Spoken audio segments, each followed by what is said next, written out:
Discuss చేస్తున్నాం current అఫైర్స్లో. మరి ఈ టాపిక్ ఎకానమీకి సంబంధించిన అంశం, ఇది ఇండియన్ ఎకానమీకి సంబంధించిన అంశం. ఈ విషయాన్ని చూద్దాం సార్.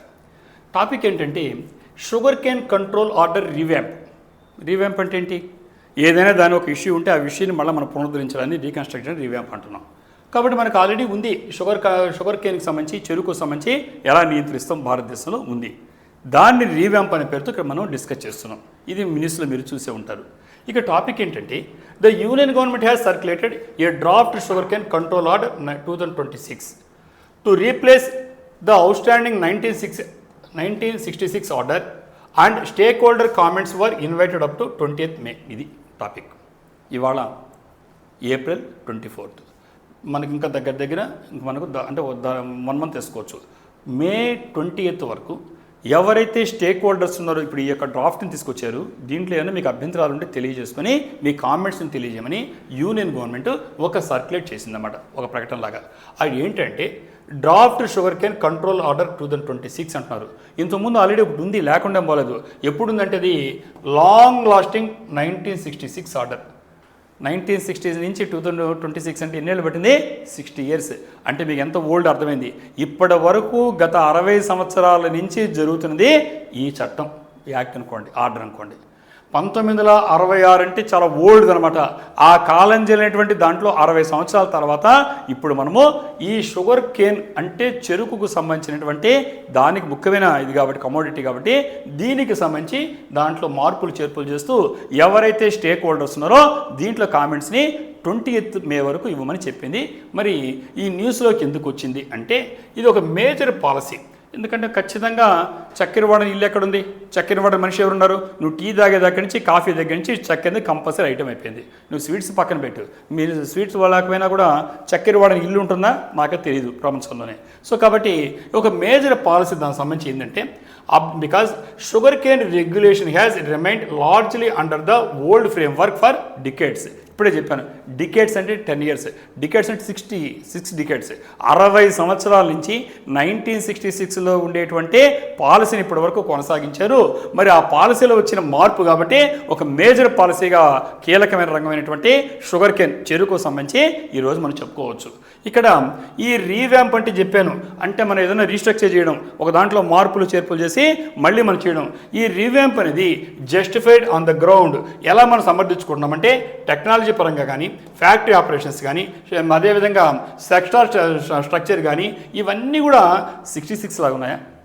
1966లో ఎలా ఉంది, ఇప్పుడు 2026 60 ఏళ్ళు గడిచిన తర్వాత నీ టెక్నాలజీ మారిపోయింది, ఫ్యాక్టరీలు ఎలా పనిచేస్తాయో మొత్తం మారిపోయింది, ఆఖరికి ఈ యొక్క సెక్టార్ స్ట్రక్చర్ మారిపోయింది. ఇవన్నీ మారిపోయిన తర్వాత ఇంకా కాలం చెల్లినటువంటి ఆ 1966లో వచ్చినటువంటి ఆర్డర్ ప్రకారంగా కొనసాగడం కరెక్ట్ కాదు అనే ఉద్దేశంతో ఇక్కడ జరగడం జరిగింది. మరి ఈ ఆర్డర్ ఏం చెప్తుంది అంటే ఈ షుగర్ కేన్ కంట్రోల్ ఫ్రేమ్వర్క్ అనేది రెగ్యులేట్ చేస్తుంది. ఏం రెగ్యులేట్ చేస్తుంది? Our sugar cane is produced. ఏ రకంగా ఈ చక్కెర అనేది ఉత్పత్తి అవుతుంది, ఎలా సప్లై చేయబడుతుంది, దాని రేట్ ఎంత, అలాగే ఎలా కొంటారు, ఇవన్నీ కూడా భారతదేశంలో ఉండేటువంటి చక్కెరకు సంబంధించినటువంటి, షుగర్ కేన్కి సంబంధించినటువంటి దీన్ని మొత్తం కూడా ఇక్కడ రెగ్యులేట్ చేయబడుతుంది. అలాగే దీని యొక్క ఇంపార్టెన్స్ ముఖ్యంగా చూస్తే, ముఖ్యమైన ప్రాధాన్యత ఇది డైరెక్ట్గా ఫార్మర్స్ అఫెక్ట్ చేస్తుంది. ఎందుకంటే రైతులు కదా చెరుకు పండించేది షుగర్ కేన్. సో వాళ్ళని అఫెక్ట్ చేస్తుంది, షుగర్ మిల్స్ని అఫెక్ట్ చేస్తుంది. కండసారి యూనిట్స్, కండసారి అంటే తెలుసు కదా మీకు, బ్రౌన్గా పెద్ద పెద్ద పళ్ళాల్లాగా ఉంటాయి, దాంట్లో బాణంలాగా ఉంటుంది దాన్ని.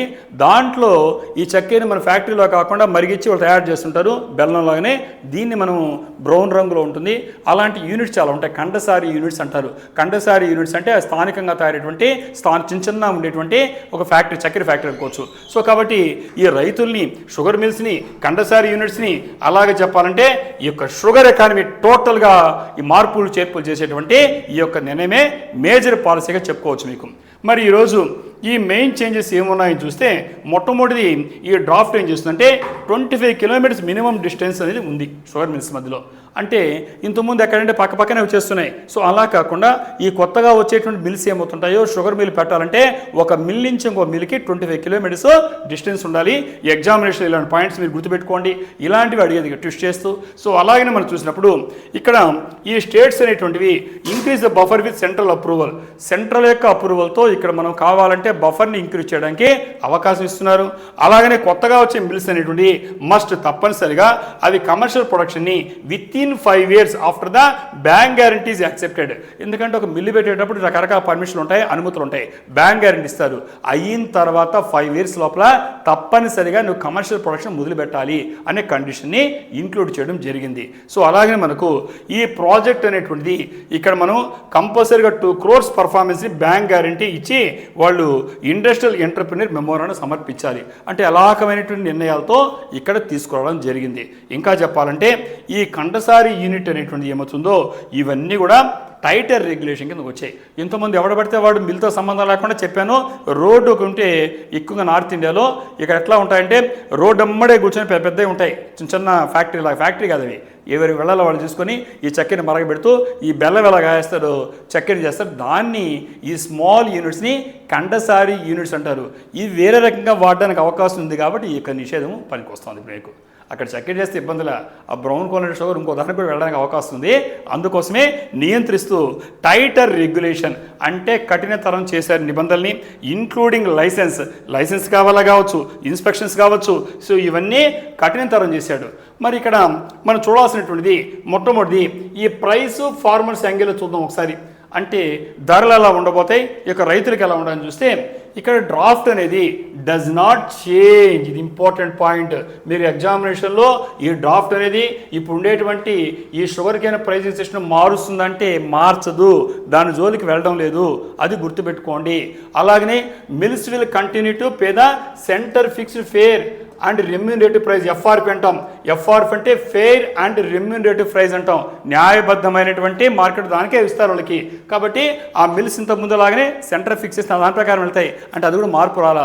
ఎగ్జామినేషన్ ఇలాంటి క్వశ్చన్స్ అడగడానికి అవకాశం ఉంది, అవి గుర్తుపెట్టుకోండి. ఇక్కడ ఎక్కడ కూడా ఈ డ్రాఫ్ట్ అనేది ఇక్కడ ఉండేటువంటి ఈ యొక్క కేన్ చక్కెరగా ఉండేటువంటి ఈ యొక్క చెరుకు గడలకు ఉండేటువంటి ప్రైజింగ్ సిస్టమ్ మార్చడం లేదు. ఎఫ్ఆర్పి అలా ఉంటుంది, అంటే ఫెయిర్ అండ్ రెమ్యూనరేటివ్ ప్రైస్ అలాగనే ఉంటుంది, ఏ మార్పులు చేయాలి. సో మరి ఇక్కడ మనం చూస్తే ఈ రోజు ఉండేటువంటి కరెంట్ ఎఫ్ఆర్పి అంటే ఫెయిర్ అండ్ రెమ్యూనరేటివ్ ప్రైస్ ఎలా ఉందంటే షుగర్కి 25-26 చూస్తే క్వింటాల్కి 355 రూపీస్ ఉంది. ఒక క్వింటాల్ చెరుకు కానుంటే దానికి కేంద్రం నిర్ణయించిన ధర ఎంత అంటే 355 రూపాయలు. ఇది ఒక ఫార్మర్ యొక్క ఇన్కమ్కి మిల్ ఆబ్లిగేషన్కి సంబంధించింది, సరిపోద్ది. ఇది ఎగ్జామినేషన్ ఇలాంటి క్వశ్చన్స్ చేస్తారు, మీరు చెక్ చేసుకోండి. మరి ఈ పాలసీ యొక్క సిగ్నిఫికెన్స్ ఏంటి అని చూస్తే ఈ రీవ్యాంప్ అనేది ట్రైస్ టు బ్యాలెన్స్ 3 goals, 3 goalsని ఇది ముఖ్యంగా బ్యాలెన్స్ చేయడానికి ఇప్పుడు చెప్పినటువంటి రీవ్యాంప్ పునర్వ్యవస్థీకరించుకోవచ్చు, రీస్ట్రక్చర్ ప్రయత్నం చేస్తుంది. మొట్టమొదటిది ప్రొటెక్ట్ ఫార్మర్స్ పేమెంట్స్. ఎందుకంటే రైతులకు ఉండాల్సినటువంటి రావాల్సినటువంటి డబ్బులు అనేది సకాలంలో అంతేనే ఆ రైతు గెలవుతాడు. సో అతని పేమెంట్స్ అవ్వాలి. అలాగే ఇంప్రూవ్ సెక్టార్ డిసిప్లిన్. ఎందుకంటే ఇండిసిప్లిన్ ఎవడు పడితే వాడు ఫ్యాక్టరీలు తయారు చేసి గందరగోళం అయిపోయినారు. ఇది డిసిప్లిన్ క్రమశిక్షణ దారితీస్తుంది. అలాగనే మోడర్నైజ్ రెగ్యులేషన్, నియంత్రణని ఆధునీకరిస్తున్నారు. ఈ 3 రకాలైనటువంటి గోల్స్లో ఇక్కడ రావడం జరిగింది. అంతేకాకుండా it aims to bring smaller and less legated players into the complex net. ఇప్పటి వరకు ఎవరు పడితే వాళ్ళు చేసేదాన్ని నియంత్రిస్తూ అందరూ ఒకే ఒక నెట్వర్క్లో రావడానికి ట్రై చేస్తుంది. కాబట్టి ఈ విధంగా improve transparency in the sugar supply chain. కాబట్టి ఇప్పటి వరకు చూస్తున్నాం ఈ యొక్క షుగర్ సప్లై చైన్లో ఇప్పటి వరకు ట్రాన్స్పరెన్సీ లేకపోతే పారదర్శకంగా అంటే క్లియర్గా ఉండడానికి అవకాశం ఉంది. ఇది మనకు పాలసీ సిగ్నిఫికెన్స్. మరి ఇప్పుడే మాట్లాడినట్టుగా యూపీఎస్సీకి ఏపీపీఎస్సీ యాంగిల్లో ఎంతవరకు పనికొస్తుంది చూస్తే ఈ టాపిక్ అనేది అగ్రికల్చర్ పాలసీ కింద ఫిట్ అవుతుంది. దాంతోపాటుగా ఫుడ్ ప్రాసెసింగ్ కింద పనికొస్తుంది, రూరల్ ఎకానమీ పనికొస్తుంది. అదేవిధంగా గవర్నెన్స్ యొక్క రిఫార్మ్స్, మన పరిపాలనా సంస్కరణలు ఏమవుతున్నాయో గవర్నెన్స్ పేపర్ కింద పనికొస్తుంది. సో అక్కడ మీ కరెంట్ అఫైర్స్ని అటు ఫిలిమ్స్తో పాటుగా మెయిన్స్ యాంగిల్లో చెక్ చేసుకొని ఫిట్ చేయడం నేర్చుకోవాలి. అదేవిధంగా ఆన్సర్లు రాసేటప్పుడు ఎలా కనెక్ట్ చేసుకోవాలంటే ఈ ఫార్మర్ యొక్క వెల్ఫేర్, రైతు యొక్క సంక్షేమానికి, ప్రైసింగ్ పాలసీకి, ఇండస్ట్రియల్ రెగ్యులేషన్స్కి, సెంట్రల్ స్టేట్ ఉండేటువంటి రిలేషన్స్కి ఇవన్నీ చేసి ముఖ్యంగా ఈ ఓల్డ్ 1960 ఫ్రేమ్వర్క్లో రీప్లేస్ చేస్తుంది. ఇప్పుడు కొత్తగా వచ్చిందని గుర్తుపెట్టుకోండి. 60 years తర్వాత మనం రీవ్యాంప్ చేస్తున్నాం. కాబట్టి ఇక్కడ ముఖ్యంగా కీవర్డ్ ఏంటంటే modernise regulation in the sugar sector. ఈ యొక్క చక్కెరకు సంబంధించినటువంటి దాంట్లో మనం మోడర్నైజ్ చేయాలని ఇక్కడ మెయిన్ ప్రధానమైన కాన్సెప్ట్. కాబట్టి ఈ డ్రాఫ్ట్ ఏం చేస్తుంది, ముఖ్యంగా ఇంతకుముందు చెప్పినట్టుగా ఒక ఫ్యాక్టరీకి ఇంకో ఫ్యాక్టరీకి 25 కిలోమీటర్ల డిస్టెన్స్ని మెయింటైన్ చేస్తుంది. అలాగనే మనకు ఈ కొత్తగా వచ్చేటువంటి ఫ్యాక్టరీస్ ఏమవుతున్నాయో స్ట్రిక్ట్ రూల్స్ని అమలు పరుస్తున్నారు. ముఖ్యంగా చెప్పాలంటే ఈ కండసారి యూనిట్స్ అనే పేరుతో ఏమైతే స్థానికంగా ఉండేటువంటి చిన్న చిన్న బిల్లుల పేరుతో అవి దుర్వినియోగం అవుతున్నాయో వాటికి ఖచ్చితంగా నియంత్రణ చాలా స్ట్రిక్ట్గా ఉంటుంది.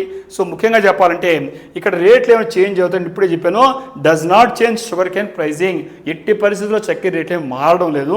కాబట్టి వీళ్ళు సెంటర్ ఏమైతే ఫిక్స్ చేసిందో ఆ ఎఫ్ఆర్పినే, అంటే ఎఫ్ఆర్పి అంటే సెంటర్ ఫిక్స్ చేసిన ఫెయిర్ అండ్ రెమ్యూనరేటివ్ ప్రైస్ని ఎఫ్ఆర్పి అంటారేమో అవే పొందుతారు, ఎలాంటి మార్పులు జరగలేదు. కాబట్టి ఈ విధంగా చెప్పాలంటే ఫార్మర్ ఇన్కమ్ని మారుస్తుంది, మిల్ ఆపరేషన్స్ మారుస్తుంది, రూరల్ పాలిటిక్స్ సెవెరల్ స్టేట్స్. ఎందుకంటే రాజకీయాల్లో చెప్పాలంటే ఈ చక్కెర ఫ్యాక్టరీలు పెట్టిన వాళ్ళు పారిశ్రామికవేత్తలు. వీళ్ళు ఆయా ప్రాంతాల్లో ముఖ్యంగా నార్త్ ఇండియాలో ఉండే వాటిలో ఎక్కువ మంది చక్కెర రైతులంతా కూడా వీళ్ళ చేతుల్లో ఉంటాయి. కాబట్టి పాలిటిక్స్ని మార్చేస్తాం. విధంగా చెప్పాలంటే జియో పాలిటిక్స్ లాగా అంటున్నాము. ఇక్కడ వచ్చేకాడికి ఈ యొక్క రాజకీయాలను కూడా చాలా రాష్ట్రాల్లో మార్చి రూరల్ పాలిటిక్స్, గ్రామీణంగా ఉండేటువంటి రాజకీయాలు ఎవరైతే పెత్తందారులు ఉండేవాళ్ళు, భూస్వాములు ఉండేవాళ్ళు ఈ చక్కెర ఫ్యాక్టరీలు పెడుతున్నారో ఈ మొత్తాన్ని మార్చడం కూడా ఈ అనేకమైన దాగుండాయి. సరే, ముఖ్యంగా మీకు చెప్పినట్టుగా క్విక్ మెమరీ లైన్ ఏంటంటే రీవ్యాంప్ అంటే ఎందుకన్నారంటే ఓల్డ్ 1966 షుగర్ కేన్ ఆర్డర్ అనేది అప్డేట్ అయింది. 1966లో వచ్చినటువంటి చక్కెర సంబంధించి నియంత్రించేటువంటి చట్టం అనేది 60 ఏళ్ల తర్వాత అది ఈరోజు మొత్తం అప్డేట్ అవుతుంది మోడర్న్ సెక్టర్లోకి. సో కాబట్టి 25 కిలోమీటర్ల స్పేసింగ్తో కావచ్చు, అలాగనే కండసారి రెగ్యులేషన్తో కావచ్చు, ఎఫ్ఆర్పి అన్చేంజ్డ్ కావచ్చు, ఇలాంటి విషయాలు కాబట్టి ఎగ్జామినేషన్లో చాలా చాలా ఇంపార్టెంట్ కింద ఈరోజు మనము ఈ ఇష్యూని డిస్కస్ చేస్తున్నాం. మరిన్ని విషయాలతో ఇంకొక సెషన్లో కలుద్దాం.